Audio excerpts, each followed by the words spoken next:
William Colgate, l'immigrant qui a gardé Dieu au centre. Son père avait échoué. Le commerce du savon avait déjà brisé un rêve dans sa famille. Et pourtant, il choisit exactement le même chemin. Pourquoi reprendre ce qui avait échoué? Pourquoi risquer de tout perdre dans un pays qui n'était même pas le sien?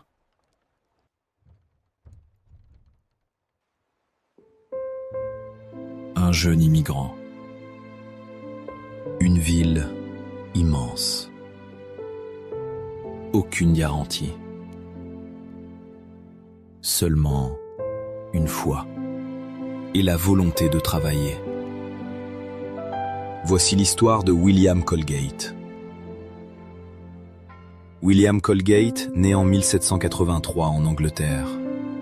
Sa famille émigre en Amérique alors qu'il est encore jeune. Son père avait été impliqué dans une activité liée au savon. Mais l'entreprise n'avait pas prospéré. Un soir, son père ferme un carnet de comptes et soupire. Ce commerce est incertain. Il peut tout prendre. William écoute. Il comprend que le travail ne garantit pas le succès. Mais au fond de lui, une pensée grandit. Un jour, je ferai différemment.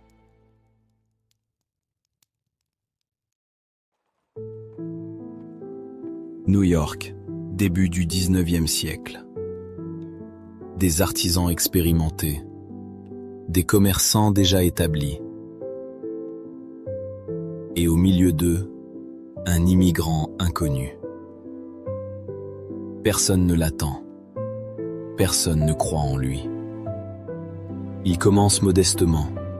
« Tu cherches du travail ? » ?»« Oui, monsieur. J'apprends vite. » Chaque client compte. Chaque vente est importante. Il aurait pu choisir la sécurité. Mais par la suite, il décide d'entreprendre. Dans une petite chambre éclairée à la bougie, une Bible est ouverte. William lit l'histoire de Jacob. Il ferme les yeux.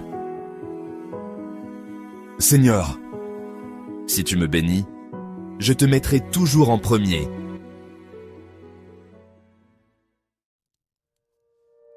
Certaines sources chrétiennes rapportent qu'il aurait été inspiré par ce passage et aurait fait le même vœu que Jacobs de consacrer à Dieu 10% de ses revenus.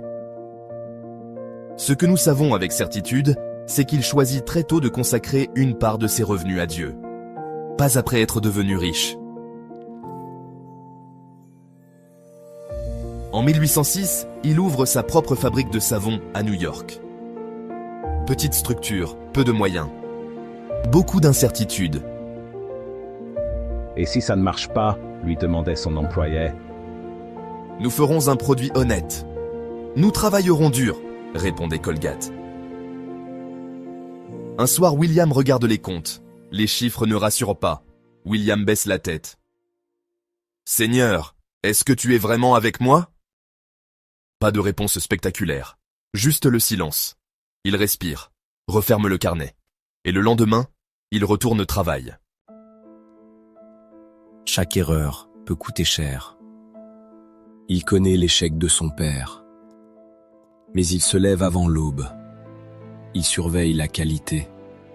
Il bâtit sa réputation avec intégrité. Il travaille avec discipline et confie ses résultats à Dieu. Les ventes fluctuent. Un proche lui conseille « Réduis tes dons. Concentre-toi sur le profit. » William secoue la tête. « L'argent ne sera jamais mon maître. » Année après année, il reste fidèle à ses principes. Le succès ne vient pas du jour au lendemain. Il vient de la constance.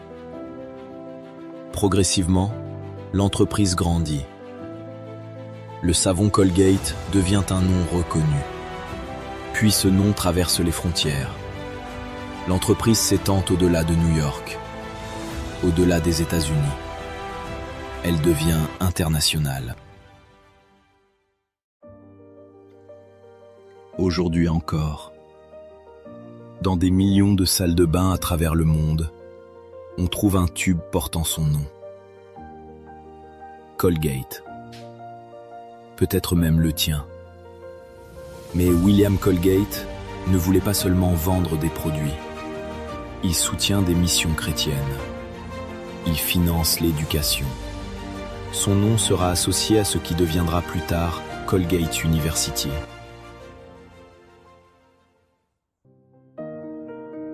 D'un immigrant inconnu à un nom gravé sur une université. William Colgate n'était pas né riche. Il n'était pas favorisé. Il était immigrant. Mais il a choisi la constance. Il a travaillé avec excellence. Et il a gardé Dieu au centre. Être immigrant n'est pas une faiblesse. C'est un point de départ. Et quand la foi guide le travail, l'impact peut traverser les siècles.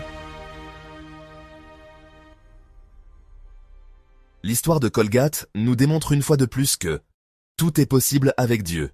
Si tu as aimé l'histoire, n'oublie pas de liker et de t'abonner.